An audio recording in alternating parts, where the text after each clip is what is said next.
Манай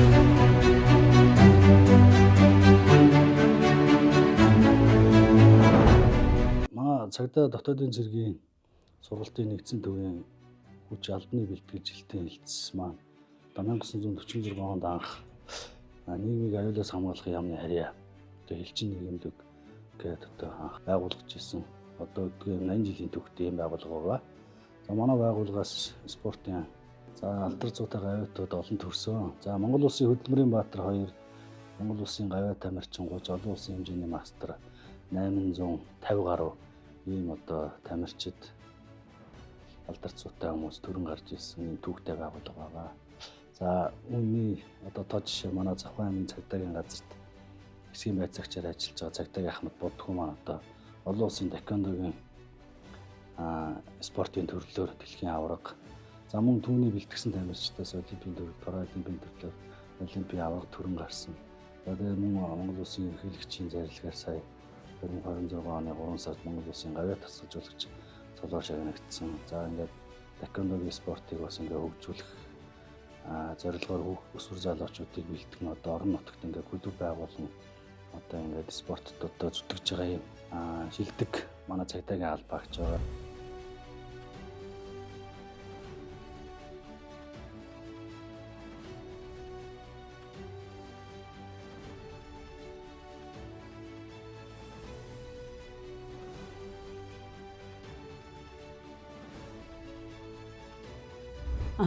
Эмчилсэн тэр тухайн өдөр Монгол Улсын ерөнхийлөгчөөс гавьяат тасгалжуулагч гэдэг цолыг авахд бол үнэхээр их давж байсан. Бас энэ цолонд амар их бахархаж байсан. Тэгээд надад нэг бодол төрсөн бол би үнэхээр үргэлжлүүлээд хичээх ёстой. Үүнээс илүү хичээх ёстой юм үнэхээр урам зориг өгж байгаа. Бас энэ гавьяат гэдэг үгийг дагаад маш их хариуцлага ирж байгаа. Тэгээд үргэлжлүүлээд хамгийн сайн чадхаараа хичээндэй л гэж бодож байгаа. Өнөөдөр ингээд цагдаагийн ерхий газар дээр ирээд бас ингээд үнтэл үзүүлээд хүлээж авлаа. Бас их баярлаж байна. Ингээд цагдаагийн албанд байгаа нь бас бахархалтай ажил байна. Яг бол надад дахиад нэг хамт олон байна. Бүүнөрөө бас бүгдээрээ баярлаж байгаа нь бас л бахархууштай байна да.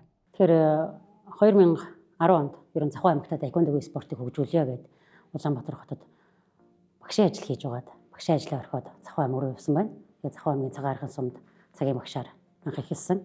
Тэгээд 2011 оноос ахуулаад Завхан аймгийн Улаастай сумд таеквондогийн спортыг одоо би Завхан аймагт хөгжүүлэх гэж байгаа маа гэдэг нэг жижиг гэмэгтэй явж очиод анх бэлтгэл ороод тэгээд тэр онд Завхан аймгийн цагдаагийн газарт багийн цагдаа гэдэг ажлаар ороод цагдаагийн газрын бэлтгэржүүлэх танхимд таеквондогийн үйл ажиллагаа эхлүүлсэн байна. Тэгээд шавнар маань ер нь нийт бол хэдэн мянга болж байгаа.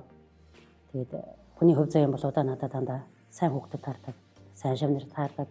Миний бүх шавнар үнэхээр мундаг, үнэхээр хөөрхөн авьяастай дэлхийн олимпийн аваргууд байдаг. Тэгээд хүний хөв заяанаар бас юм гоё үйл юм багтаа гэж боддог. Надтай таарсанд нь шавнартаа бүгдэнд нь баярлалаа гэж хэлэх хүсэж байна. Яг ингээд бодсон чинь бас дахиад сэтгэл хөдлөөд энэ одоо насныхоо өөрийнхөө сэтгэлийнхоо ер нь шавнарын амжилт их гоё. Шавнарын амжилт их гоё. Шавнар тэмцээнд амжилттай орох. Тэгээд хүснээ хийх нөгөө нэг 24 оны олимпийн аварга байгаа шүү дээ. Энэ олимпийн спорт манай таеквондоч олимпийн бас тэгэнгүүт олимпийн аварга маань 10 жил Завхан аймагт байхдаа над дээр ингээд Завхан аймгийн цэцэн чангаргуудын хичээлжсэн хүүхд ингээд олимпийн аваргын тэмцээнүүдэд ингээд 2 өдөр ч нэг ээлж дараагүй үзэж байгаа. Тэгээд тэгэхэд үнэхээр өөр хэлэх харахгүй баяртай байсан, тэр гайхамшигтай байсан. Тэгээд мэдээж би олимпийн таеквондогийн хамгаалсанд бол үнэхээр баярлалаа гэж хэлхийг хүсэж байгаа. Бас байнгын түүнийг хэлдэг. Би ер нь спортоор хичээллэхийг хэлж л байх юм бол дэмжээрэй л гэж хэлмээр нэг цаана эрүүл мэнд явж байдаг. За мөн Өмнө Говь аймгийн цагдаагийн газарт хэв журмын цагдаагаар ажилладаг манай ахлагч Отгон баяр маань хөнгөн атлетикийн марафоны төрлийн олон улсын хэмжээний мастер цолтой Монгол улсаа төлөөлөн 2004 онд Афины олимп, 2012 онд Лондонгийн олимп, 2016 онд Бразилийн олимпиад одоо хөнгөн атлетикийн марафоны төрөлд одоо амжилттай оролцож байсан. За манай одоо тэргүүний шилдэг ийм албаагч байгаа.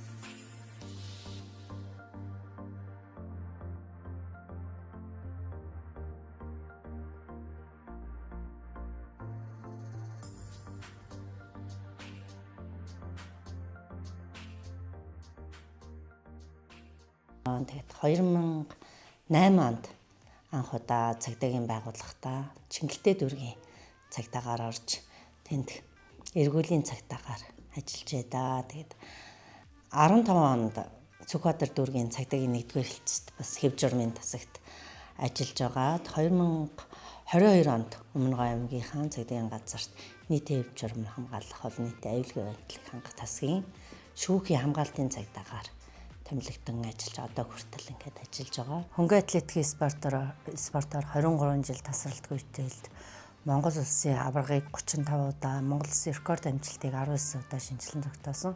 Зуны олимпиад Монгол улсаа төлөөлөн 3 олимпиад амжилттай оролцож ирсэн. 2011 онд цагдаагийн марафон гэлтийн дэлхийн аварга болж ирсэн. 4 оноос хойш бол хөнгөн атлетикийг илүү одоо ингээд хүмүүс мэддэг болоод тэрнээс хойш 8 онд манай одоо Сэрод гавьяат маань өөрөө эрхээ аваад тэгээд бүр энэ спортыг бол илүү манай Монголынхан одоо пүүс компаниуд нутгийн удирдлагууд одоо бүгд одоо илүү дэмжиж хэлсэн. Ер нь бүх л медальтай хайртай да. Зүгээр байж байгаа авсан медаль бол байхгүй. Бүгд л хөлсөөн туслуулаад авсан үнэтэй цэнтэй медалууд байгаа. Одоо 11 оны цагдаагийн дэлхийн аваргын медаль бол надад нэг байдаг. Энэ цагдаагийн дэлхийн аварга. 5 дугаар ангидаа ирээд аймгийн аврагтаа 2 зайндаа төрүүлээд тэгээ одоо гавьяат дасгалжуулагч Төвшинбаяр өгшийн шав болоод тэгэл тэрнээс хойш ингээл хөнгөн атлетикээс тасралтгүй 23 жил хичээлсэн дээ.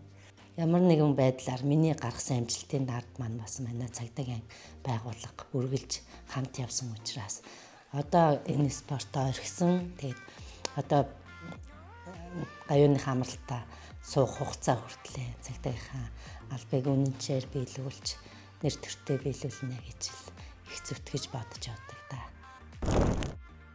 Цагдаагийн алба багчд маань ер нь олон төрлийн спортоор хичээлж одоо бас амжилт гаргадаг. Миний нэг жишээ маань одоо нийтийн хэв журам хамгаалах албаны хамгаалж зохицуулалтын газрын цагдаа Ган Очир байгаа. Ган Очир маань одоо улс таталтын олон улсын хэмжээний мастер цолтой АСТ-ийн аваргын хүрэл медальтай. За мөн үндэсний бөхөр одоо давхар одоо хичээлж бэлтгэл сургалт хийдэг.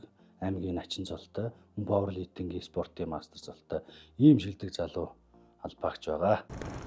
Өрн тогтох Ган Очир нийтийн хэв журам хамгаалах олон нийтийн аюулгүй байдал хангах албаны хамгаалж зохицуулалтын газрын технологи байгууллага банк хамгаалах хэлтсийн 1-р чиглэлийн харуулын цагдаа ахлаглагч Ган Очир. Би айлын баг дээр 2 эгч нэг ахтай айлын баг 4 дэх хүүхэд. Цагдаагийн байгууллагад энэ албанд 14 жил ажиллаж байгаа. Анх цагдаагийн байгууллагад ороход 2012 оны 1 сард Бөхөр Тамны Сертикатаар цагдаагийн нэр дээрээс улс таталтын тэмцээнд орж төрүүлж байсан. Тэгээд 7 сарын 1-нд өдөө 21 хоногийн сургалтанд хамрагдаад тэгээд цагдаа болсон. Улс татлаас гадна болохоор үндэсний хөхөр хичээлдэг. Тэгээд пауэрлифтингээр бас давхар хичээлдэг. Тэгээ бас модон барилдаа ингээ. Саяхан модон барилдааны улсын аваргад оролцсон байгаа. Хамгийн онцлог үе юм бол 2024 оны сонгуультай жил байсан. Сонгуультай жил ажил их. Тэрний хажуугаар бэлтгэл сургуулаа хийхэд маш их өндөрлөлттэй байсан. Тэгээ бэлтгэл сургуулаа таслахгүй ажиллаж давхар хийгээд тэгээ 2024 оны тэр 17 сарын 11-ний барилдаал маш онцлогтой байсан. Сумын Ган Очирыг амтсан барилдаж байна. За сүрийн дөрвөн өмчтөн шогийн дөрвөн барилдаж байна. Сүрийн дөрвийнхаа за аниху Аранга аймгийн Тариацмаас аймгийн начин зултан төрлөө алга Төвшинбаяр хүргье. Ирээдүйн зорилго бол одоо хичээлж байгаа спортоор амжилт гаргаад бас эх орныхоо нэрийг төрийн далбааг бас гадаад мандуулах тиймэрхүү бас зорилготой л. Буцаа зэвэр үзэмжтэй өмсөд тэгээд ингээд ард иргэдийн аюулгүй байдлын төлөө зүтгээд явж байгаа. Ядарсан үед соёмбоо бас харахад ирч хүч авч ажилдаг та. Учирж байгаа дүүнэртэй ажилдаа тууштай байгаарай, шудраг байгаарай л гэж хэлээд.